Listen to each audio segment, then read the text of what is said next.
St. Louis, Missouri, April 14th, 1912. 7 in the evening.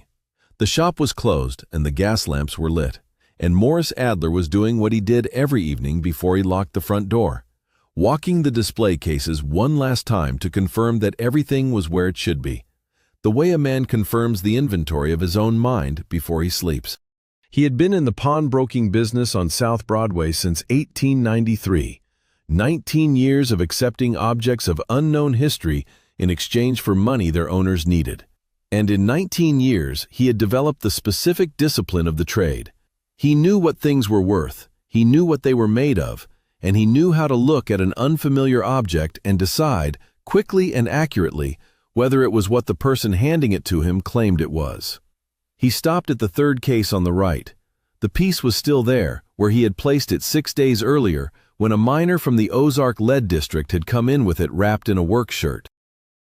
It was still the same dark color it had been that morning when he had last looked at it, still with the faint iridescent quality on the surface that no other piece in his cases had. Still sitting on the green velvet pad he had given it, because he had not known what else to do with it, and objects without obvious category went on the green velvet pad. And then he noticed something he had not noticed that morning. The color had changed. Not dramatically, not a transformation, a shift. The way afternoon light changes the color of a room between noon and 4, perceptible only to someone who had been looking at the same thing at the same time every day, and whose eye had calibrated to a specific baseline. The surface of the piece was darker than it had been at 8 that morning when he opened the shop. Not darker the way an oxidizing metal darkens over days. He knew that process, and this was not it. This was a shift that had occurred between 8 in the morning and 7 in the evening, in a locked display case, in a room with no direct sunlight after noon. He unlocked the case and took the piece out and carried it to the gas lamp and held it close to the light. But here is what the Missouri School of Mines, the United States Bureau of Mines, and the Smithsonian Institution have spent 113 years making sure you never ask about. St. Louis in 1912 was a city in transition. The Great World's Fair of 1904 was 8 years past. The city's industrial economy was consolidating from its 19th century base in lead smelting and river commerce into the automobile age manufacturing that would define the coming decades. South Broadway ran through the old industrial waterfront district, and Morris Adler's pawn shop occupied a building that had been a warehouse in the 1860s and a dry goods store in the 1880s, and had reached its current function as a repository for the surplus and the desperate of the city's working-class South End. His clientele was the full range of people who needed money quickly: workers between wages, families in crisis, travelers who had miscalculated, and occasionally the men from the Ozark lead and zinc mines who came to St. Louis when the mines were slack and who brought with them the objects of their underground working lives. The miner who brought the piece in on April 8, 1912, gave his name as Carl Brenner and said he had been working the old lead belt mines in Washington County until the previous month, when the company had reduced its workforce following a production slowdown. He was 43 years old, he said, and he had found the piece in a fractured section of the mine's lower levels during his last week of work and had brought it out thinking it might be worth something. He said he didn't know what it was. He said it wasn't ore. He had worked lead mines long enough to know what galena looked like, and this wasn't galena, and it wasn't iron, and he didn't know what it was. But he had worked mines long enough to know that when you find something you don't recognize at depth, you take it out rather than leave it. Morris Adler looked at it for a long time before he quoted a loan value. The piece was approximately 9 inches long and 3 inches wide at its widest point, tapering slightly at both ends, flat on both faces, with a surface finish that was not the finish of any metal he had handled in 19 years. Not polished. The finish was not the result of abrasion, which left directional marks, however fine. It was smooth in the way that naturally formed crystal faces are smooth, without history of having been made smooth. The color was a deep, matte black, with the specific iridescent quality that certain minerals showed. The play of surface interference colors that produced the metallic sheens of peacock ore or bornite. But the iridescence was faint and not the rainbow play of those copper sulfides. It was a cooler iridescence, shifting toward blue and violet depending on the angle of the light. He weighed it. 31 ounces for an object of those dimensions was wrong for any metal he knew. He put it on his reference balance and took the reading twice and wrote the figure in his intake ledger. 31 ounces. He quoted Brenner a loan of $4, which was generous for an object he could not identify and could not sell with any confidence. Brenner accepted. He told Brenner his loan period was 30 days. Brenner said he would be back before then. He left. Brenner did not come back in 30 days. He did not come back in 60 days. He did not come back at all. Morris Adler was left with an object he could not identify and could not return and could not sell in the normal course of his trade because a responsible pawnbroker did not sell an object he could not describe accurately to a buyer. And Adler could not describe this object accurately to anyone. He put it on the green velvet pad in the third case on the right and kept it there while he waited for Brenner. And then, after it became clear that Brenner was not coming back, he kept it there while he tried to determine what it was. He kept a journal, not a business journal. He had a separate intake ledger for business records, but a personal journal in which he recorded observations, readings, conversations, and anything that seemed worth preserving from his daily experience. He had kept it since 1901. The journal is in the possession of his granddaughter, Ruth Adler Weiss, of University City, Missouri, who was born in 1934 and who has had the journal since her father's death in 1969. He began making entries about the piece from the Ozark Lead District on April 9th, the day after Brenner brought it in. The April 9th entry describes the piece's physical characteristics in the same register he described other entries: precise, observational, without exaggeration. He notes the dimensions, the weight, the surface finish, the color.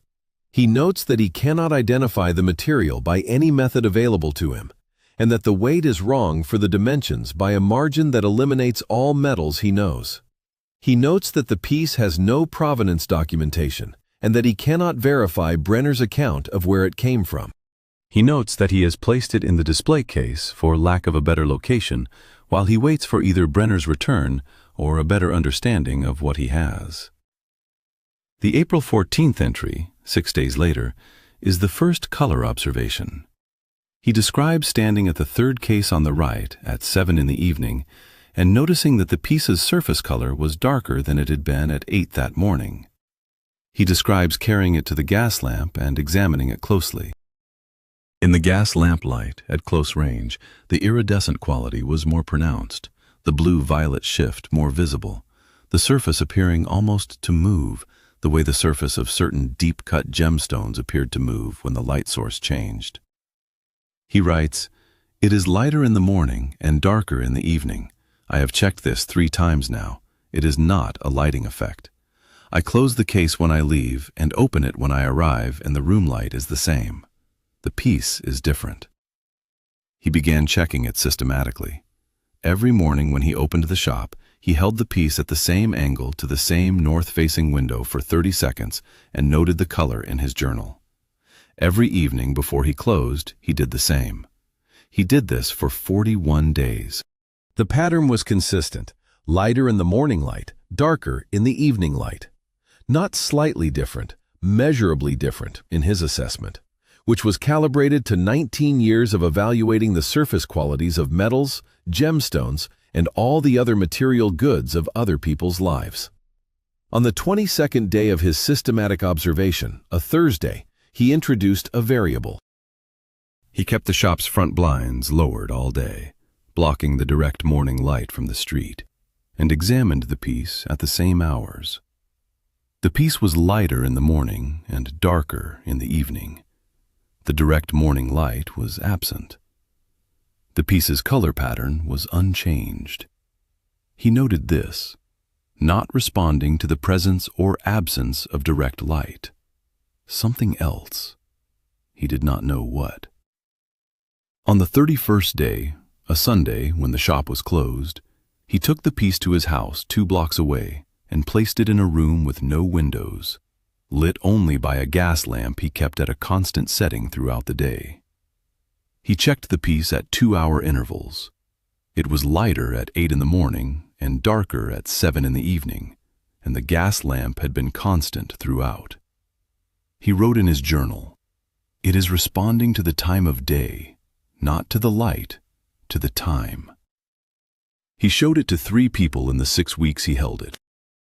The first was his brother-in-law, a 48-year-old jeweler named Samuel Metz, who examined it in the shop and said he had never seen a metal surface that behaved that way, and that he could not identify the material, and that he would be interested in knowing where it had come from. Adler told him what Brenner had said. Metz said he had heard of unusual objects coming out of the old lead belt mines in Washington County. Not from the lead formations, from fractured zones deeper in the substrate, and that 2 or 3 had come through jewelry and pawn establishments in St. Louis in the previous decade, always brought in by mine workers, always unidentifiable by standard assessment methods. He had handled one himself in approximately 1906, he said, a curved fragment of unknown material that a mine worker had pawned and not reclaimed. He had eventually sold it to a collector of curiosities. He did not know what had happened to it after that. The second person was a professor of metallurgy at the Missouri School of Mines in Rolla, a 61-year-old man named Dr. Frederick Cole, whom Adler contacted by letter after Metz's comment about the old lead belt provenance. Cole came to St. Louis in early May 1912 and spent 2 hours with the piece in Adler's shop. He confirmed the specific gravity anomaly. He brought a portable specific gravity apparatus and measured it precisely, and gave Adler a figure. The piece had a specific gravity of approximately 14.3, which placed it between lead and osmium on the density scale. No common metal or mineral compound had that specific gravity. He confirmed the hardness was above his portable hardness tester's range. He noted the color behavior when Adler demonstrated it by showing him the morning and evening readings he had recorded. Cole looked at this for a moment and said he had never seen anything like it, and that the color behavior was not consistent with any optical phenomenon he could account for in a metallic material. He said the piece was outside the range of any analytical tool he had available, and that it should go to a national laboratory for proper characterization. He said he would write a letter of introduction to the Bureau of Mines in Washington if Adler was willing to send the piece. Samuel Metz's account of the similar piece that came through his jewelry shop in approximately 1906 adds a dimension to the Battle Mountain record that the Nevada materials alone do not supply.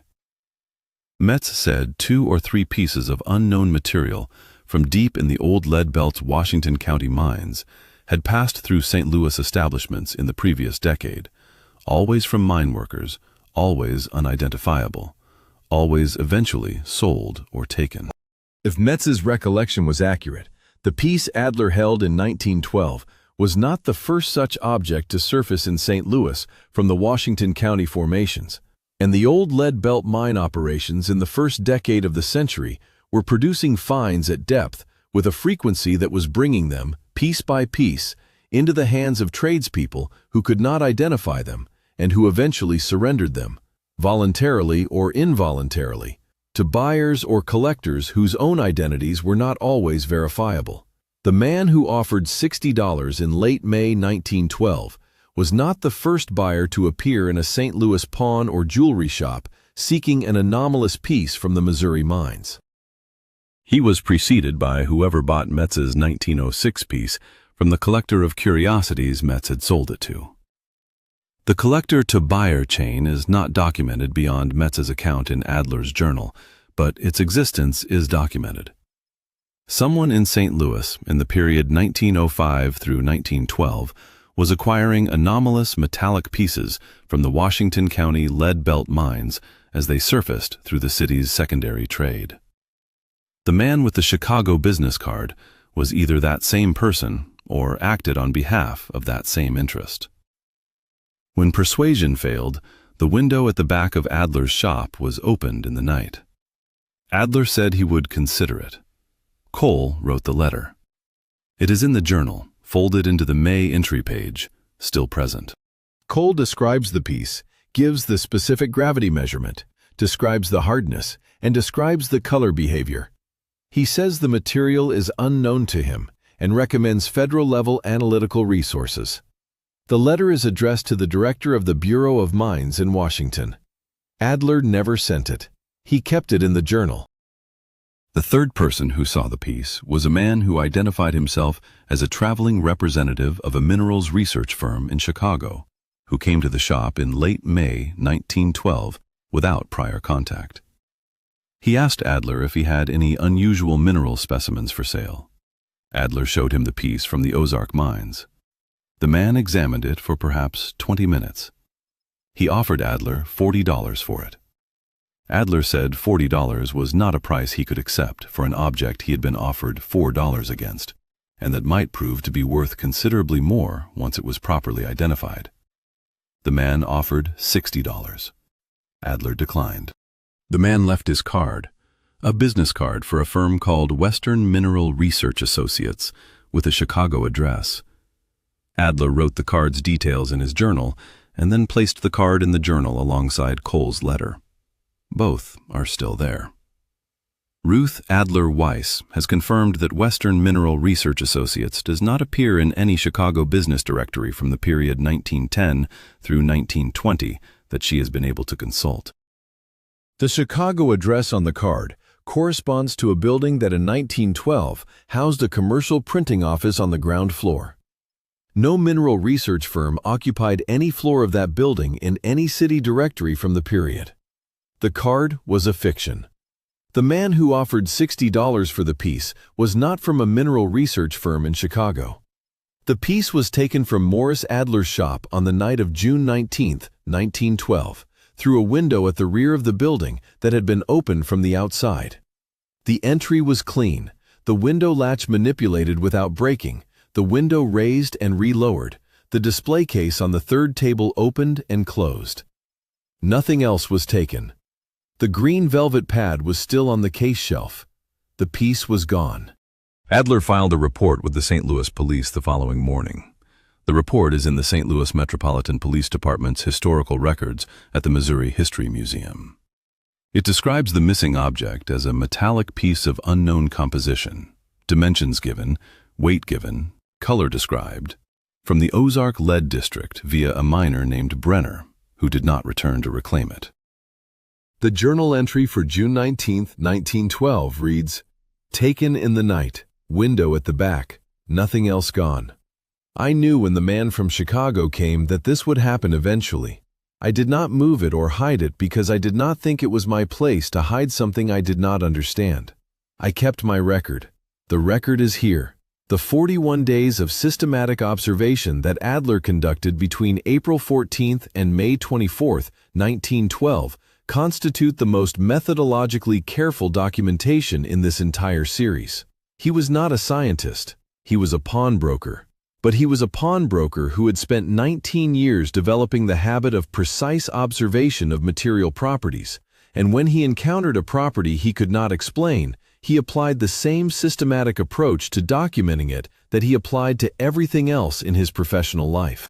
He controlled for the obvious variable, direct light, on the 22nd day by lowering the blinds all day and confirming that the color pattern persisted. He controlled for location, ambient versus home environment, on the 31st day by taking the piece to a windowless room with a constant gas lamp and confirming the pattern again. He used his body as a reference. He noted his own observation conditions each time, the position he held the piece, the distance to the light source, the angle of examination. He was doing, without formal training, the systematic variation that a materials scientist would do. He was trying to understand what he was seeing by eliminating alternatives. He eliminated direct light. He eliminated location. He was left with time of day as the only variable he had not controlled. He wrote it down because he did not know what else to do with it, and because writing things down was what a man did when he needed to preserve something he did not yet understand. His conclusion? That the piece was responding to the time of day rather than to light. is not a conclusion that any material science framework in 1912 or 2024 can accommodate. No material changes color in response to the time of day independently of the light conditions associated with that time. Adler had controlled for the light. The piece changed anyway. He documented this for 41 days, and then it was taken from him, and the documentation is all that remains. The Tartarian framework places the piece from the old lead belt mines in the same category as the mechanism from the Iron County Drift in Michigan and the Kanawha County Bohr fragment in West Virginia.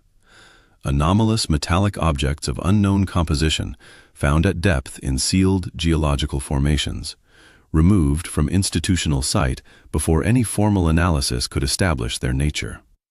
The specific gravity of 14.3, as Cole measured it, places the material between lead at 11.3 and osmium at 22.6 in the density scale, a density that no natural mineral compound in the geological literature of the old lead belt achieves, and that no known industrial alloy in the period 1912 production catalog achieves.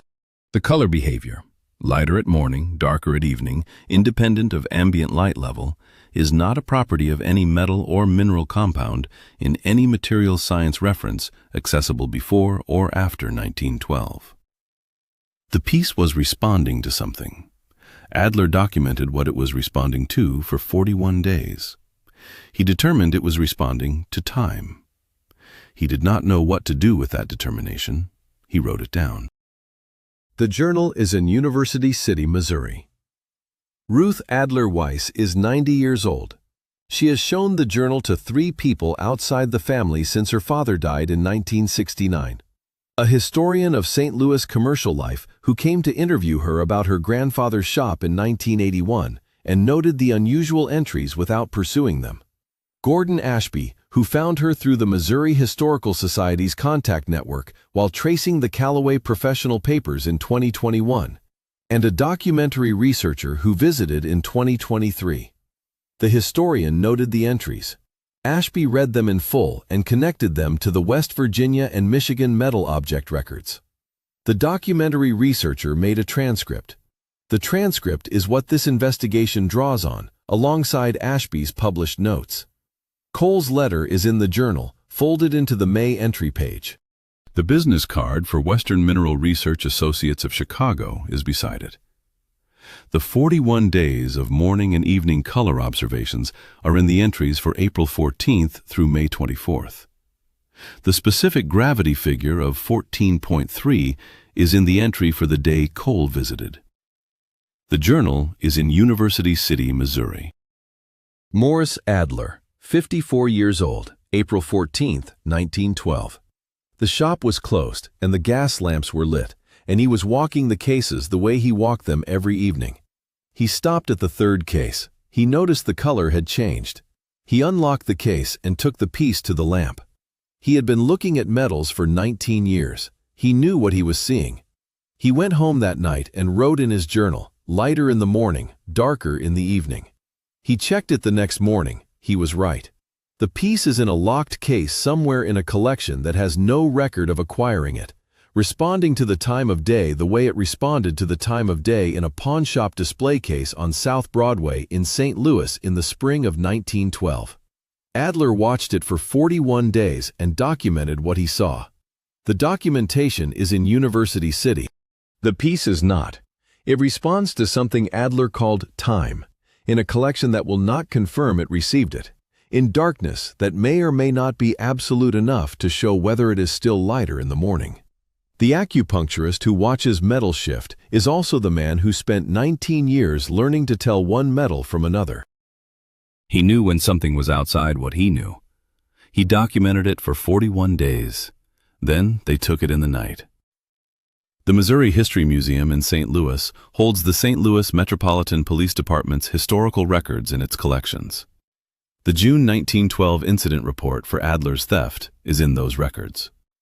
The museum's finding aid for the police records describes the collection as Incident and Arrest Records, St. Louis Metropolitan Police Department, 1861 through 1960. The collection is accessible to researchers by appointment. The June 1912 records are in the collection. The report for the theft from the South Broadway pawn shop is 1 page. It gives the address, the date, the method of entry, and the description of the missing object. The description matches Adler's journal entries on every point: the dimensions, the weight, the color, the provenance from an Ozark mine worker named Brenner who did not return to claim it. The report notes that no suspect was identified and that the stolen object's unusual description made it difficult to trace through standard recovery channels. The police note is a professional assessment, an object of unknown composition and anomalous behavior, taken from a locked case in a closed shop without disturbing anything else, is not likely to surface in the standard second-hand markets where stolen goods typically appear. Whoever took it knew what they were taking and where it was going. They had been watching the shop since the man with the Chicago card failed to acquire the piece by purchase. The journal is in University City, Missouri. The police report is in St. Louis. The piece is in neither city. The Washington County lead formations that Carl Brenner was working in the spring of 1912 are part of the Old Lead Belt, the geological deposit that runs through the eastern Missouri Ozarks and that has been the most productive lead mining district in North American history. The Old Lead Belt's mines reached depths of several hundred feet in the early years of the 20th century, penetrating the Cambrian and Ordovician formations that underlie the region's surface geology. Those formations were deposited 500 million years ago. No human manufacture of any kind has a mechanism for arriving in 500 million-year-old rock without being placed there deliberately, either at the time of deposition, which predates all life on Earth, or through a fracture system that penetrated the formation at a later date. The piece that Brenner pulled from the fractured zone of his mine's lower level was either deposited in the Cambrian formation before the formation existed, or it arrived through a fracture that postdates the formation. The fracture that postdates the formation is the only physically viable path. That fracture is older than any recorded human presence in the Missouri Ozarks. The piece was in that fracture before any population the official record places in this region. The Tartarian civilization had the capacity to place objects in geological fractures. The official record assigns no such capacity to any pre-contact American population. The piece changed color with the time of day, and Morris Adler watched it for 41 days and wrote down what he saw. The collection that holds it has been watching it for 113 years without writing anything down.